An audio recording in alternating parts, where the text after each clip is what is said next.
A number of smaller school districts in our outlying counties have already made the decision to delay or cancel classes for tomorrow.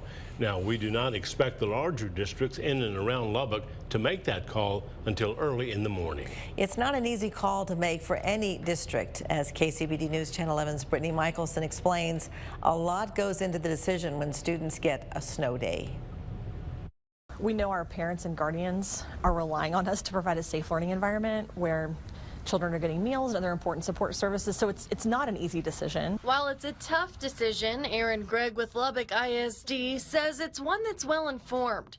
Administrators monitor the City of Lubbock's Emergency Operations Center, the call loads for Lubbock Police and Lubbock Fire Rescue, and briefings from the National Weather Service. On top of that, we do have people that go out in the morning and are driving and testing the roads.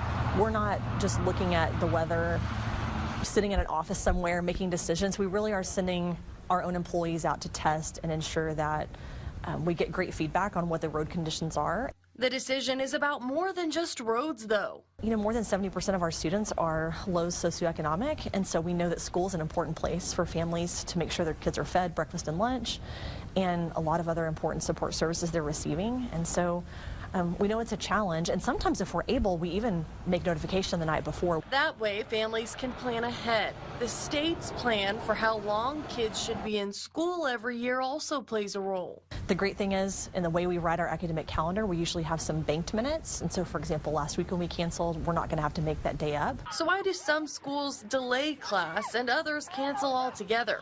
We're all a little different. Cooper is, a significant part of their attendance zone is more rural than the city of Lubbock, and so you have to consider there's dirt roads and other things that can be a hazard. I know, for example, Friendship did just buses only on pavement, so they're making decisions too that are the best for the families that are in their attendance zone, and we're doing the same thing, and we try to work together.